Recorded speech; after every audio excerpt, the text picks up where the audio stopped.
What's good, tri-state area, America, all across the globe?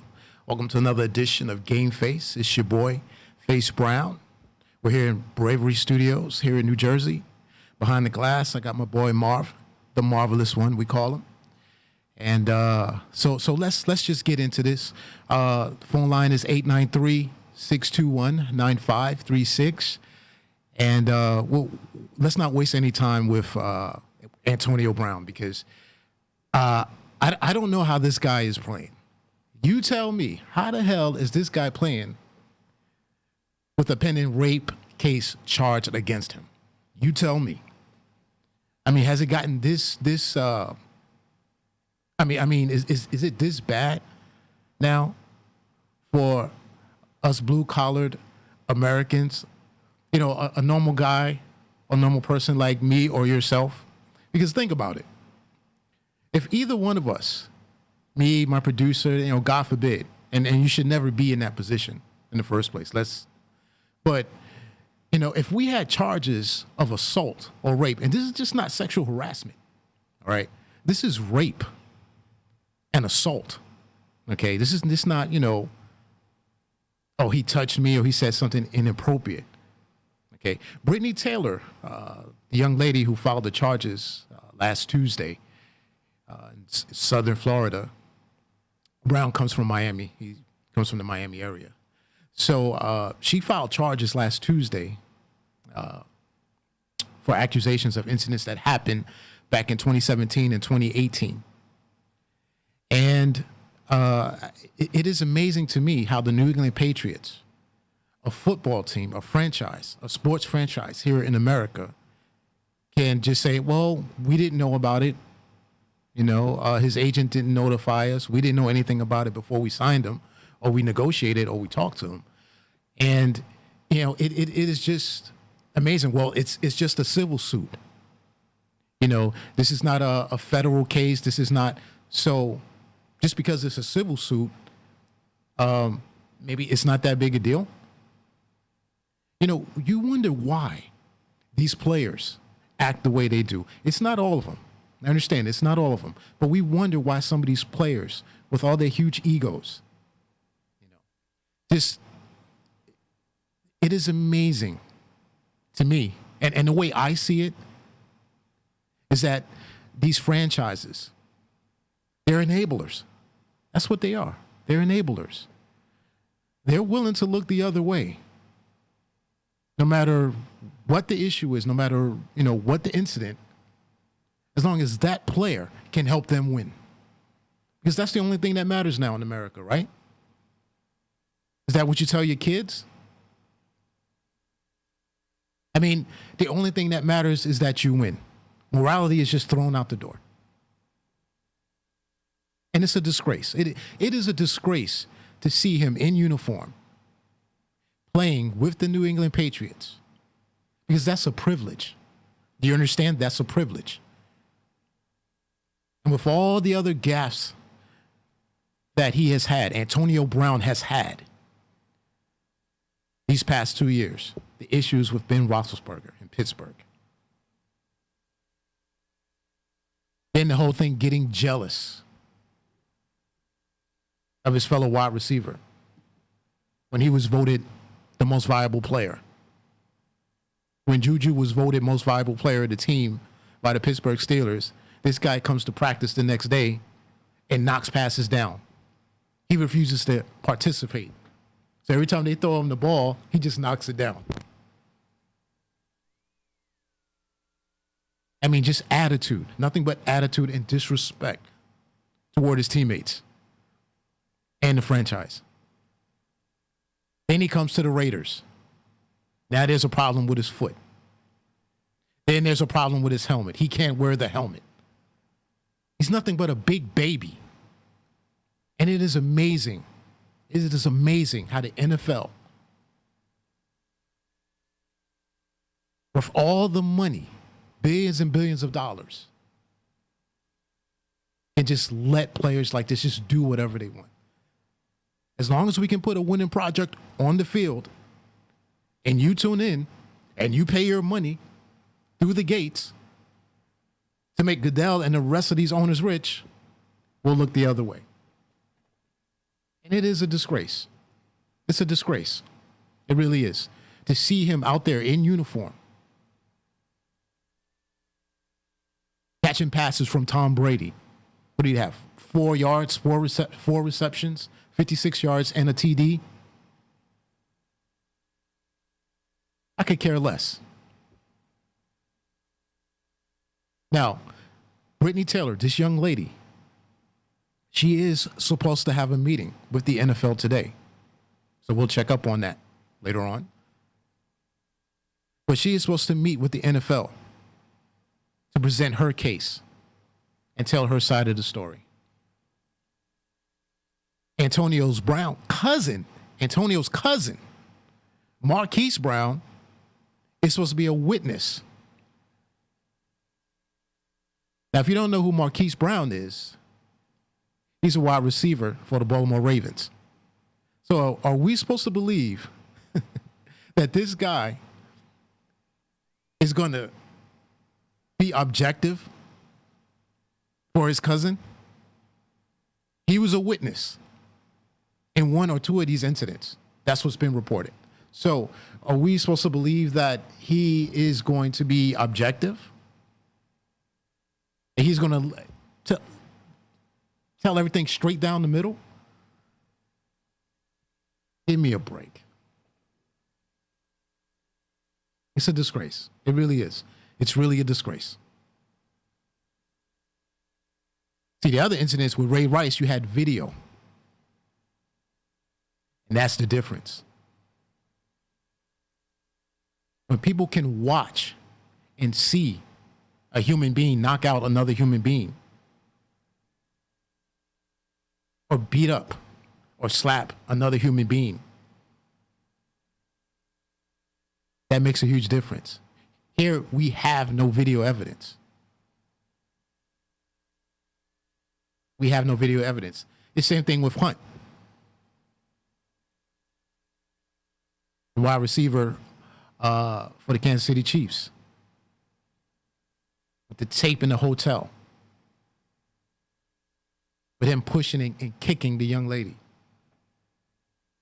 That's video evidence. So as long as you don't have any video evidence,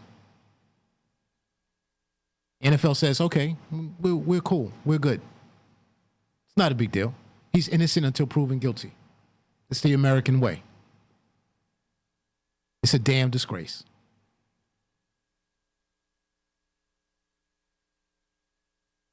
And the Patriots play the Jets next week, which they'll probably beat them. But to be honest with you guys, I wouldn't watch the game because I feel like the Jets are going to get destroyed in that game. I wouldn't watch the game because I feel like it is a disgrace for this man to be on the field.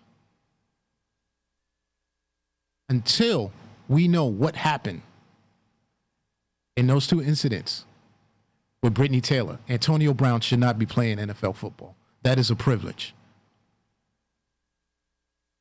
I understand you're innocent until proven guilty. I understand that. But he should not be playing. But once again, athletes, entertainers,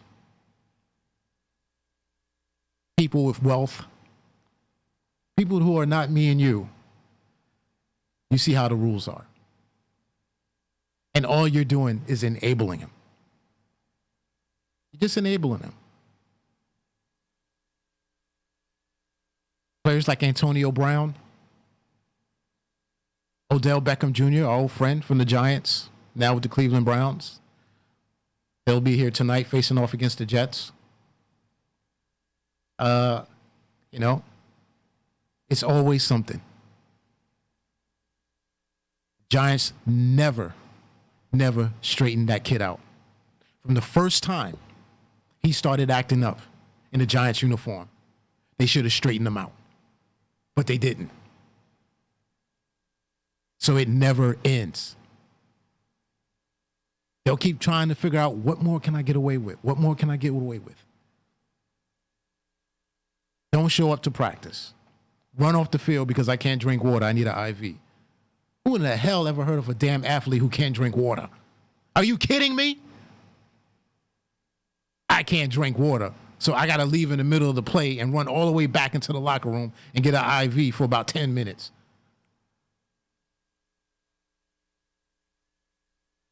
And when was he checked? Did they fine him? Did they pull him to the side? Did they talk to him? Did the GM talk to him? Did Jerry reset the time? Do anything? It did. I mean, it's really out of control now. It really is. I mean, you have fans the last few years protesting and not watching NFL football because of the whole kneeling down situation with the African-American players in the NFL. The whole Colin Kaepernick situation. But you mean to tell me some of these same fans are willing to watch? Especially if you're New England Patriot fans. You're willing to watch and let this go by? This is not as important. Someone getting accused of being raped, that's not as important or as offensive as somebody just, taking a knee. Because of, once again, violence, different types of violence. It's amazing. Simply amazing. And they're all a bunch of hypocrites up in New England anyway. Yeah, I said it. They'll boo A-Rod and hang A-Rod in a minute. But when Big Papi names comes up in the, the steroids list or PED list, we have nothing to say. When Julian Edmond, you don't know about him, the wide receiver for the Patriots, tested positive for PEDs. Last year was suspended for 4 games, but was allowed to play in the playoffs and became the Super Bowl MVP. Nobody said anything. Just amazing what these NFL players get away with. It's just amazing. It's amazing all across the board when you think about it. When you really think about it, all across the board. PEDs, drug use, nobody says anything. Nobody reports anything. You're watching your screen and you'll see a little alert on the bottom, breaking news or whatever, and that's it. Nobody debates it. Nah, he took PEDs. No big deal. He'll be back. Did you do it in other sports and baseball? Nah, it's blasphemy. That's the NFL. And when you're on top, like the NFL is, above all the other sports, like baseball and the NBA and hockey, I guess you can just do what you want. But it is a disgrace that Antonio Brown is playing. That is a disgrace. Total disgrace. And so disrespectful to a lot of females, I think. And like I said, he has to be proven guilty. He's innocent before proven guilty. I understand that, but you have to admit that is. I mean, to see him just standing there and smugging at the end of the game, doing the flex, and then of course after the game he just takes off. Because I'm not accountable for anything. Why should I be? It's everybody else's fault. It's amazing. Simply amazing. Other things that are going on in the NFL, it was pretty much I wouldn't call it an uneventful week 2, because once again we have a lot of key injuries. As I said last week, injuries are going to just really hurt this sport, especially at the quarterback position. Especially the star quarterback position. You got Breeze out. It's just been reported Drew Brees will be out. He just had an operation on that thumb, or is having an operation on that thumb that he injured yesterday during the game against the Rams. So he's going to be out for 7 weeks, they estimate. So Teddy Bridgewater, he'll take over those reins. You got the quartet of Eagles players, wide receivers. Deshaun Jackson, he's out with a groin. Alshon Jeffries, he's out with a calf injury. Carson Wentz, he actually left the game under the concussion protocol. So, I mean, it is just amazing. It's just simply amazing. It's amazing. And Jernigan, the defensive end, he left the game. He left the stadium in a boot, with his foot in a boot. The running back, he's hurt. He's in a sling. Can't make this up. I mean, injuries are just, like I said, I know it's a gladiator sport. But they've got to look into these injuries and find a way to try to prevent them. Or some way to just slow it down. Putting in new rule changes.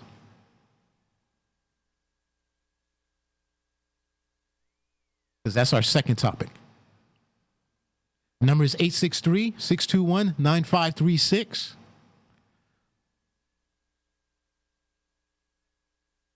Eight 621-9536.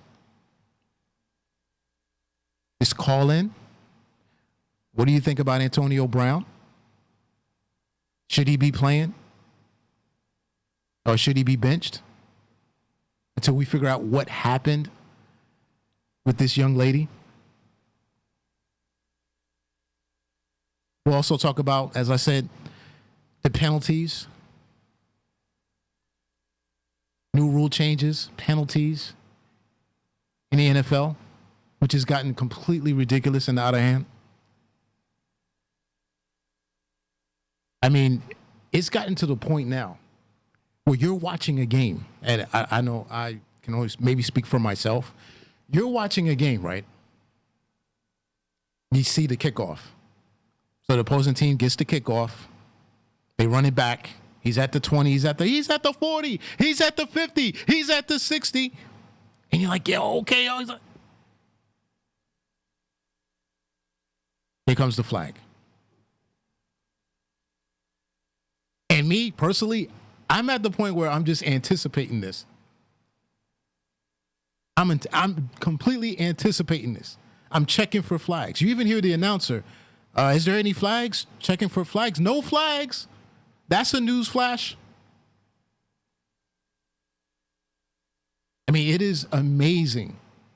It is amazing the amount of penalties. There's way too many penalties in this game. It's way too many. It's too many penalties. And I know the NFL is trying to do their best to protect their players. I understand that. But there are way too many penalties. Way too many. And I tell you what, that push in the back, on those runbacks, those punt returns, and those kickoffs are killers. Oh, they freaking killers.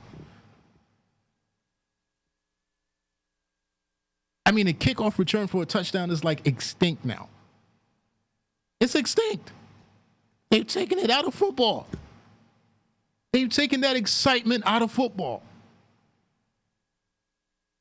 Deion Sanders, Brian Mitchell, Eric Metcalf. I mean, you couldn't wait. You couldn't anticipate seeing these guys receive the ball and run it back because you knew something special might happen. You can forget about that. That's gone.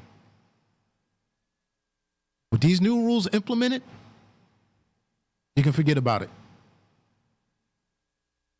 And of course, what they're telling you is we're doing it for the safety of the players. So if we're doing it for the safety of the players, how can you complain? You wanted to clean up the game. You wanted less injuries. So these new rules that have been implemented, protecting the center on the field goal attempts. And the Giants got burned yesterday. Of course, that was the only reason why the Giants lost. The Giants lost because they stink. Their coach stinks. And if they're not careful, they could be heading into another long, miserable season. It could be like that for Giants fans again. But the rookie Dexter Lawrence, the number 17 pick, the nose tackle, when the score was 21-14 Buffalo, and the Giants made this huge stop inside the 10-yard line or around the 10-yard line. On fourth down, Buffalo goes for the field goal, and Dexter Lawrence gets called for unnecessary roughness. So evidently, he hit the center. And the rule is the center has their head down, right? They have their head down. They're long snapping the ball for the field goal. So they're unprotected.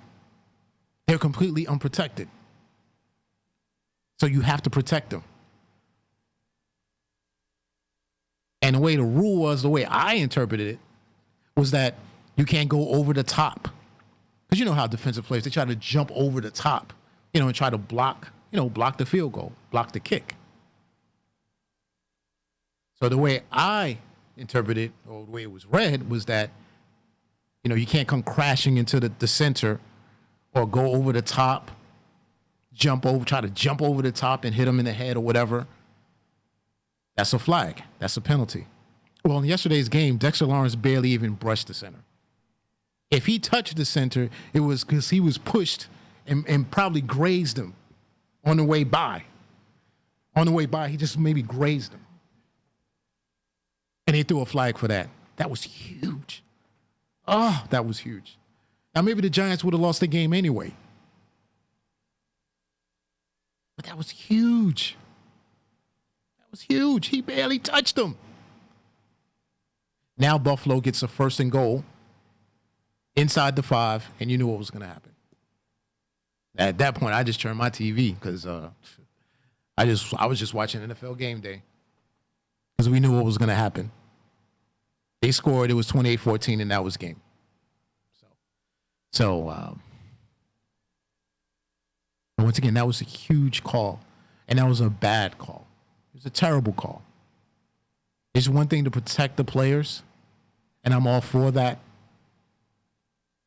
But that's just a terrible call in a huge spot of the game.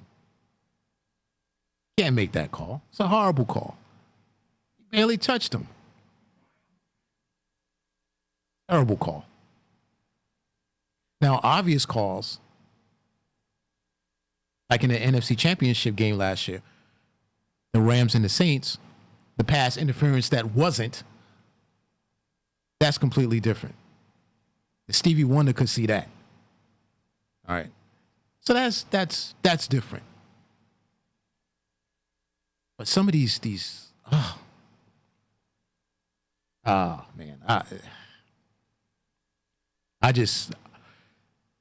some of these penalties are just mind-boggling. I mean, they really make you scratch your head. They really do. They make you scratch your head. And you can't even touch the quarterback. You can't even breathe on the quarterback now. If you tap him on the helmet, roughing the passer. If you hit him below or cut him under, roughing the passer. And the wide receivers as well. I mean, the game is designed for passing, and we all understand that. Anybody that watches the NFL, I mean, it's pretty obvious. I don't feel like the running back is obsolete, as some experts say, because it's still football. You can still play the game of football. It's designed that way. Just because you implement a few rules and try to make it easier to pass, it doesn't mean that you still can't run the football.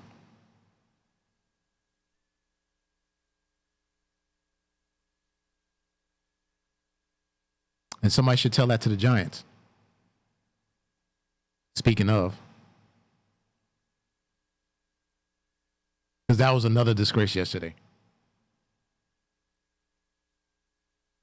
As we spoke about that Bills game, that was another disgrace. And I have to wonder, how many times am I going to have to come come in this studio. And how many times, Giant fans, am I going to have to come into this studio and bitch and moan about the Giants not having a pass rush? See, I've been bitching and moaning about this for years. Even when Jerry Reese was the GM, before Gettleman came in. The Giants have always won Super Bowls. They've always had success running the football. Power football, play action, spreading the ball around, throwing the seam pass to the tight ends, and getting pressure, pass rush. Lawrence Taylor, Leonard Marshall, Carl Banks, Jesse Armstead, Michael Strahan, Justin Tuck, O.C. Umenyiora. And the list goes on. But lately, or should I say since that last Super Bowl run in 2011, the Giants have completely abandoned the pass rush. And that is partially a huge part, I should say, not partially, but a huge part why they stink. And they've done nothing but stink the last 4 or 5 years. They keep depending too much on defensive backs to try to cover these wide receivers, these tight ends, and these halfbacks releasing out into the backfield or releasing from the backfield and not depending on pressure. Now, Janoris Jenkins, Rabbit, the Giants quarterback, I guess he went on a tirade yesterday after the game and said, you know what, it's not my fault. I don't have enough time to cover receivers. 10 seconds is way too long. We don't have a pass rush. And if we don't have a pass rush, how the hell am I supposed to cover a receiver? 10 seconds is too long. Brother, you're preaching to the choir. You're preaching to the choir. Now, I know I said this on last week's show for any of those who were watching. And I pressed this. I pressed it. The game is designed where you no longer have that shutdown corner. That Deion Sanders, that Darrelle Revis, they don't exist anymore. They don't.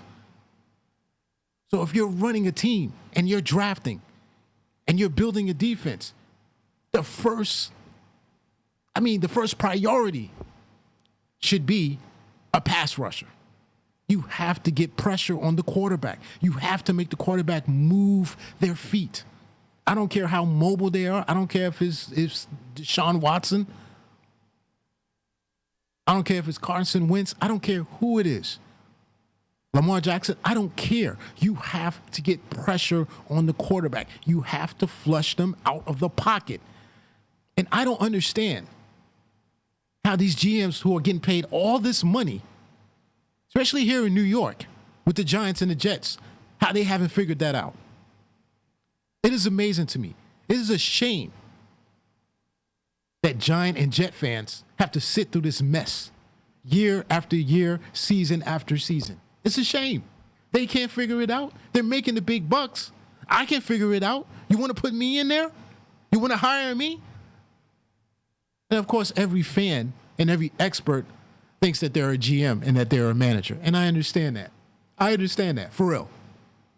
But it is so frustrating. It is so damn frustrating to sit there and know that your team, year after year, has the same deficiencies. And the upper management, the coaches and the GM and the owner, they're not doing anything to resolve it. I mean, the Giants defense stinks right now. They really stink. I mean, they had the Buffalo Bills looking like the Bills from the early 90s. I thought I was watching the K-Gun with Jim Kelly and Andre Reed and Lofton and Thurman Thomas and those guys.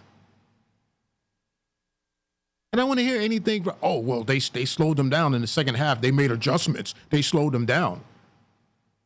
The minute the Giants scored, put that second touchdown on the board, and made it 21-14, what did the defense do? They let them go right back down the field and march. March into the end zone. Right back. Now, once again, as I mentioned before, that penalty call was ridiculous. And the Giants did stop them around the 10-yard line.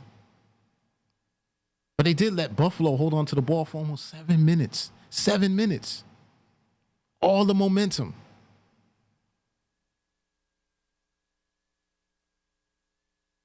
This team cannot tackle. They cannot put any pressure on the quarterback. You drafted Dexter Lawrence at number 17 to be a run stopper. What good is it for him stopping the run on first and second down? And then when you have third and long, you don't have a pass rush and they convert. This is why every team that plays the Giants for the last 2 or 3 years go on these ridiculously long drives.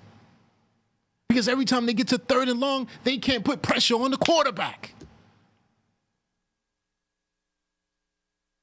Ed Oliver was right there. Did you see him? Ed Oliver for the Bills? Did you see the interception? Did you see the pressure that he was putting on Eli Manning? And I was praying they either take Oliver, they could have took Allen. They had a number of pass rushes they could have took in number 6. Instead, they went with the quarterback.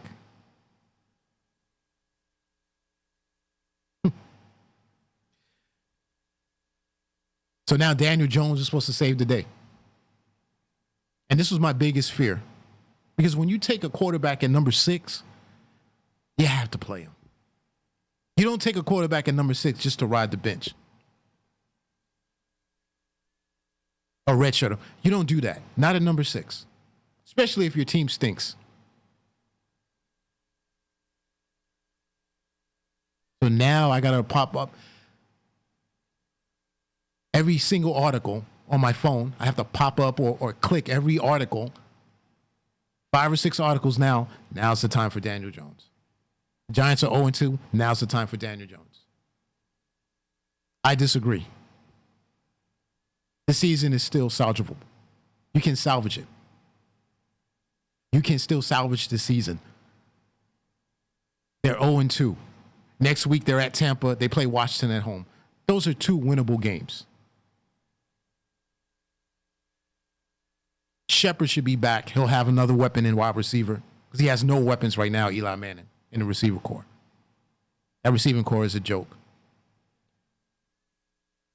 When I heard that Golden Tate was suspended once again for PEDs, which nobody makes a big deal about in football.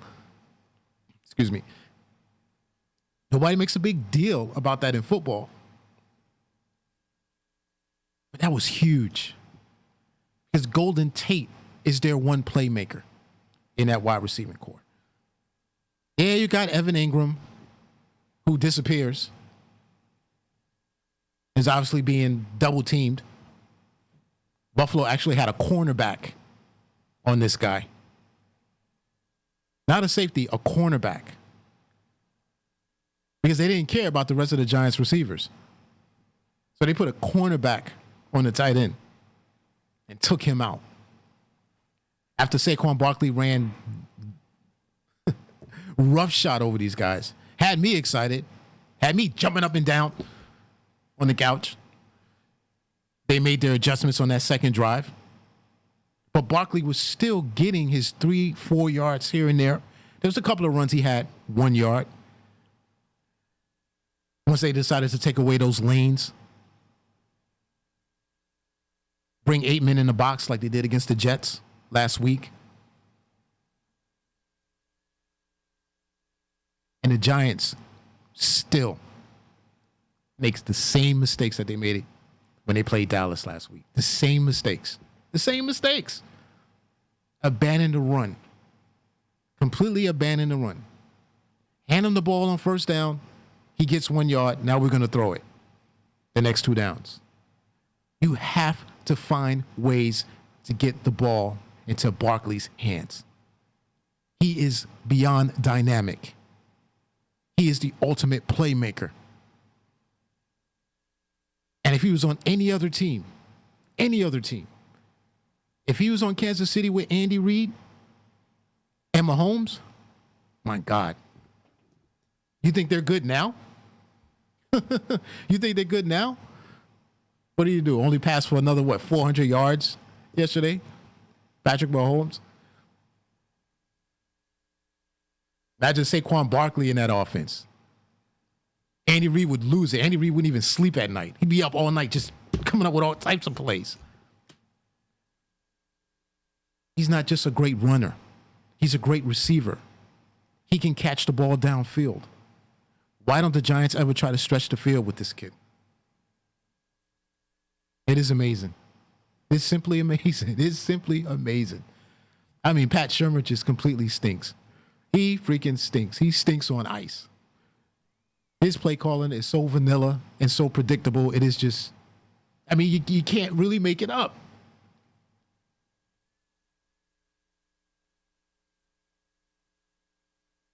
I mean, you got a brand new high-speed Ferrari, and you don't know how to get it started. You don't know where to drive it. It is amazing. Like I said, this has been going on with me for years now. This is nothing new with the Giant fan. This is nothing new. This is nothing new with the Giant fan. It's the same garbage. No pass rush. Load up with defensive backs. Trade up in the draft. Get DeAndre Baker, who is struggling. Is struggling. Now, I understand he's a kid. He's a rookie. And it happens. Rookies do struggle. But it hurts to see Ed Oliver just running around looking like Lawrence Taylor when you could have had him. Because he's not struggling. Is he struggling? No, I bet you he ain't struggling. I mean, you just cannot make this up. You can't. Anyway, I'm just looking at these articles, Newsweek, and all these other. It's time for Daniel Jones. It's not time yet. You can still salvage the season. They're 0-2. They have a soft schedule the first half of the season. So you can still manage this. You can still save something. You can give the fans something to look at on Sunday afternoons. Not like they wouldn't be watching Daniel Jones, because he is the future. Okay? It's obvious. He is the future, no doubt. But another losing season. It's just not good.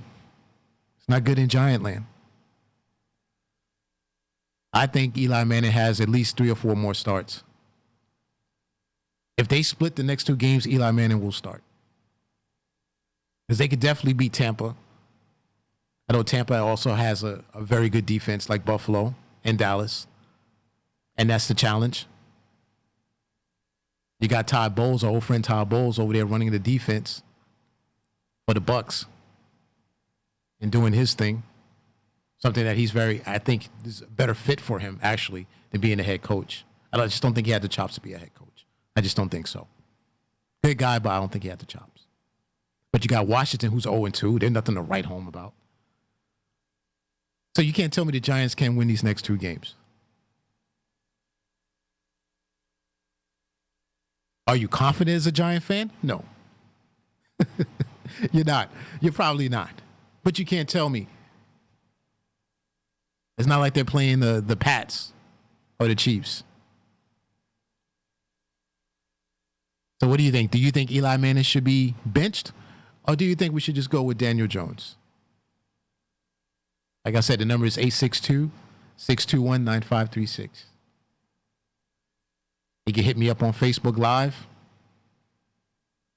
Want to hear from you guys. Giants Still a glimmer of hope. They can still salvage something. The other team, the Jets, no. You know what? It's amazing. If you watched the show last week and I talked about the green cloud that covers the Jets, that dark green cloud, it's amazing. I leave the studio, I get home, and it gets worse. You can't make this up. You can't. You really cannot make this stuff up. I mean, mononucleosis. The quarterback gets mononucleosis. So now Darnold is now out. Because, you have to be quarantined for this. So he's going to be out for at least, I would say, another 3 weeks, 3 to 4 weeks. Some people are saying 7, 8. I don't think he's going to be out that long, Jet fans. I really don't. Consider this. They play the Browns tonight. Then they play New England. After that, they have a bye, a week 4 bye. After that, they play, if I'm correct, the Eagles and then the Cowboys. I think he'll be back by that Eagles game. I really do. I think he'll definitely be back by the Cowboy game. But the Eagles game, Darnold will be back. I just have a feeling. I don't think it's going to be as long. If it's that long, then that's not good for him. That's not good for him. I mean, you just cannot make this up. Only the Jets. Jets, Jets. Only us. Only the Jets. You cannot make this up. Oh, boy. You just can't. And so now we got a new kicker that we just snatched off the streets. It'd be good to watch him line up and miss a 30-yarder, 40-yarder. Oh, just left. He missed it. Could have tied the game. It'll be good to see that. We got Le'Veon Bell, who's not 100%. He's got a shoulder injury. X-rays, MRIs came out negative, but he's banged up. Not sure if he's going to play or if he's going to be 100%. I mean, it's just, the beat just goes on. C.J. Mosley, add him to the beat. He'll be out with a groin. Oh, what about Williams? Quentin Williams. The big shot number 2 pick. Yeah, he'll be out. He hasn't done much of lately. Or much of nothing since he's been here.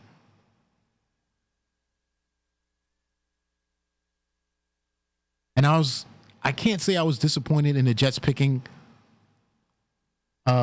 Williams, but I would prefer if they had got a pure pass rusher. But they're another team, no pass rush. None whatsoever. And the corners are a joke. Jermaine Johnson is stealing money. He's just stealing money. Must be nice. It must be nice. Is that another holding call on Jermaine Johnson? I mean, really, it's that bad. Boy. Only the Jets. So tonight, Monday Night Football, the Jets will be taking on the Cleveland Browns, the big bad Cleveland Browns. And already we got Odell Beckham chirping about what the Jets defense did sometime of. It is amazing. It's simply amazing. Can some of these players and these wide receivers just shut the hell up and play? Just shut their big mouths, show up on the field and play. I don't tune in to watch you talk. I don't need to hear you talk. I just want to see you play. So you need to take a shot at the Jets to get your team pumped up? Really? Against the Jets? The Jets who are completely depleted? I mean, if you needed that to get up for the Jets, I mean, really? I mean, you really must be in bad shape. But the talent that the Browns have on that field, they should just be able to walk on that field and beat the Jets. As long as they execute and and play to their potential, the Jets shouldn't have a chance tonight. By the third quarter, this game should be 28-4 or 28-3 or 28-7, whatever.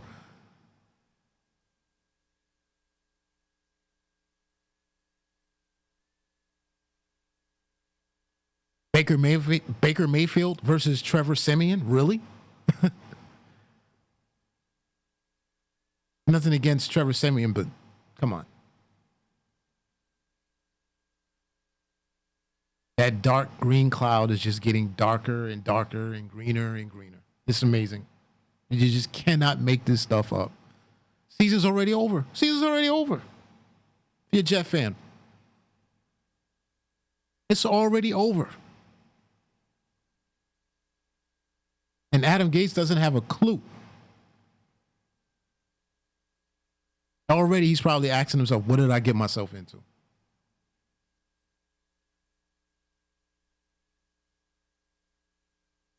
Only the Jets.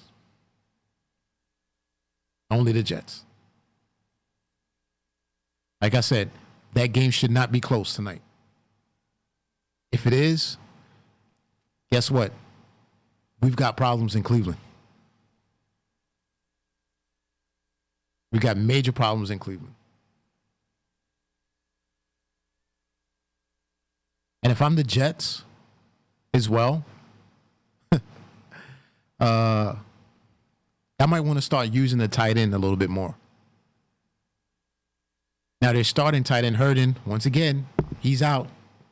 What's the word? PEDs, which nobody talks about. But he's out. So Simeon's not going to have a lot of targets. And if Bell's not playing, Robbie Anderson, maybe. You could double up or triple up on him.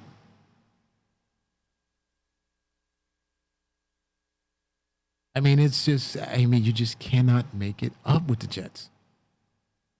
The Jets or the Giants this year. You can't make it up. Oh, and Quincy Enunwa. Oh, I forgot. We forgot about our friend Quincy Enunwa, who's out for the season again. Again! With a neck injury. Done. Before the season even starts. Done. Their top receiver. Gone.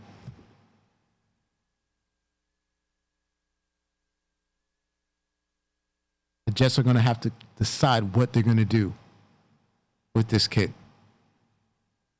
And if I'm correct, his contract ends this year. He's on the final year of his contract.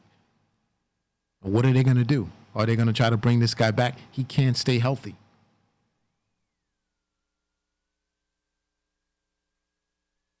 Only the Jets. Only the Jets. We got another 10 minutes, so I'll go around the league real quick. And for those who are watching or tuning in, I thank you so much. Once again, you're watching Game Face on YouTube television and Facebook Live. I'm your host, Face. And let's start off with a few of the bigger games in Week 2. I'm not going to go through every single game. It was pretty much a home week for, like I said, the Patriots, Miami. They're not even a real team. So, I mean, really? You got the Packers. Rodgers threw, 3 touchdowns. They beat down Minnesota. You got the Cowboys. They beat Washington.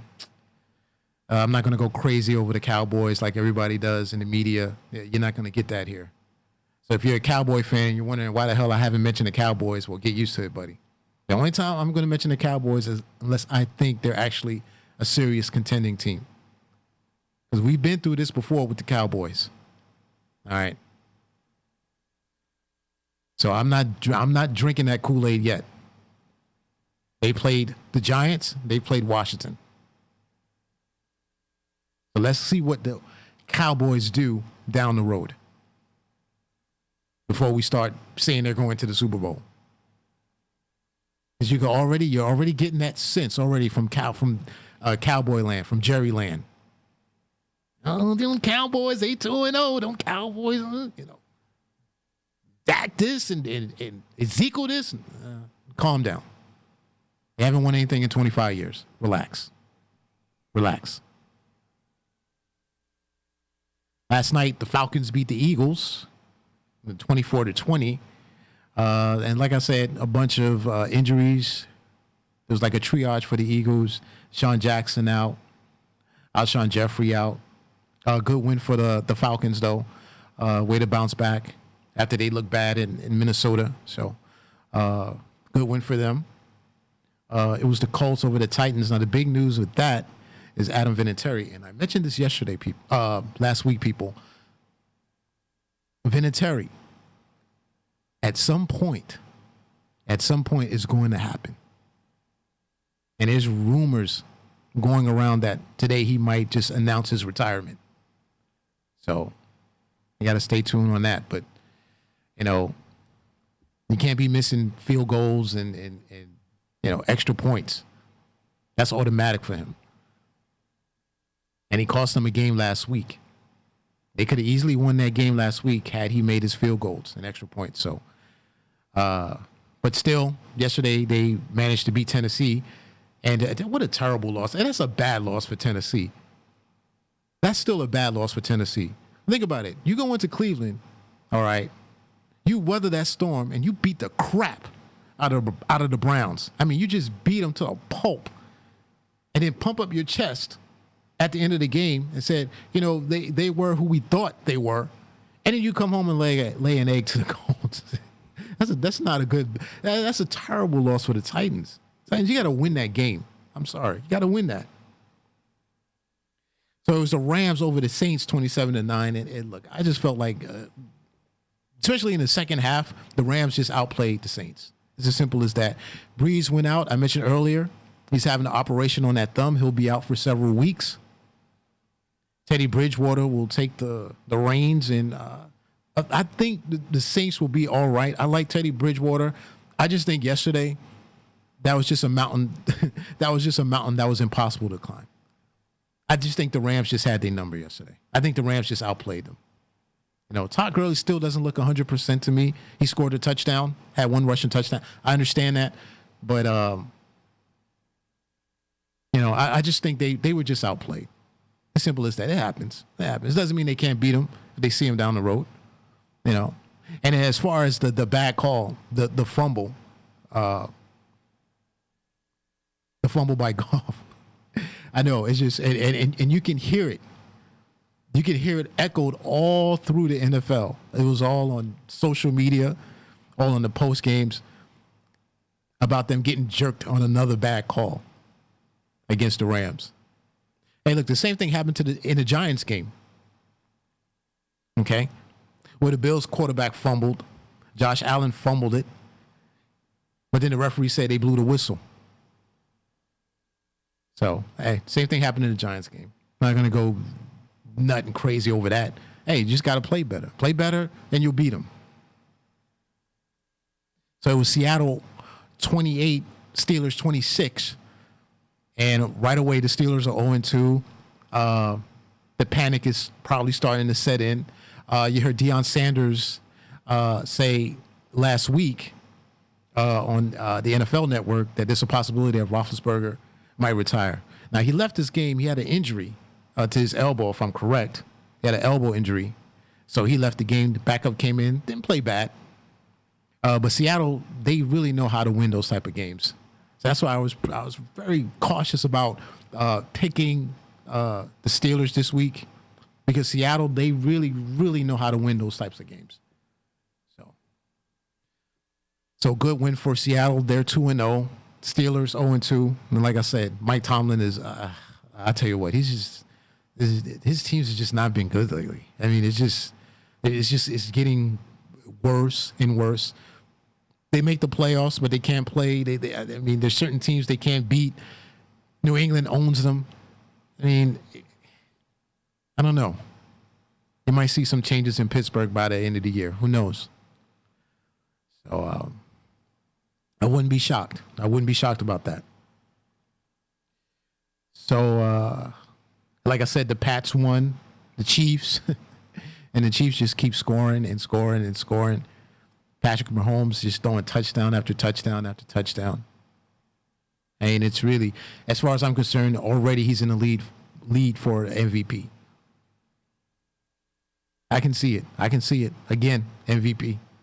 It's for all those Tom Brady fans out there, they're saying that's blasphemy. No, it's Tom Brady, this and that.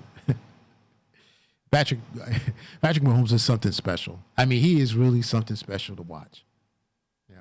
And you got the no look pass, and you got he's just phenomenal. He's just phenomenal. He's everything that's right with the NFL. We talked about the things that were bad with the NFL, but he's everything that's right with the NFL right now, that young man. So, earlier in the week, it was the Panthers losing to Tampa. People making a big deal about Cam Newton not being able to throw the ball down the field. He's coming off surgery. I have to see more. I really have to see more before I really start to, to say that maybe he's done, and it's just utterly ridiculous. I just have to see more from Cam Newton. And Cam Newton is a competitor, and he's another just phenomenal athlete. Now, is he as accurate as Mahomes? It's amazing. He's probably not. No, he's not. But Cam is a gamer, So to sit there and say, "Oh, we're worried about Cam Newton. He's done." Shut your mouths. Let it play out. Tampa did a good job defensively. Like I said, our old friend Todd Bowles is there running the defense. And other than Greg Olsen, I mean, you have Greg Olsen and Christian McCaffrey, and that's about it. But they need more wide receivers. They need slot receivers. They need outside receivers. And Cam needs a little help there in Carolina. So I would relax on that.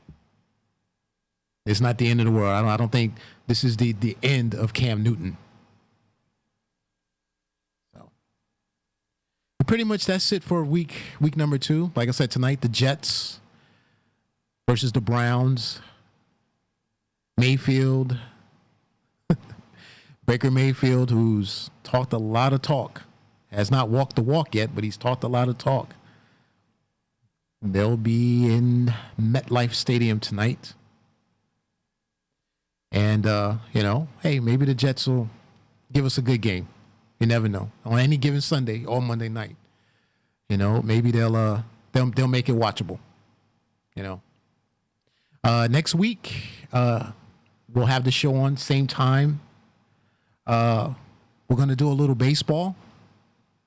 Yeah, postseason's coming. Yankees, Mets trying to make that run. We'll see you next week. I'm Face Brown. Thanks for watching, and keep your game face.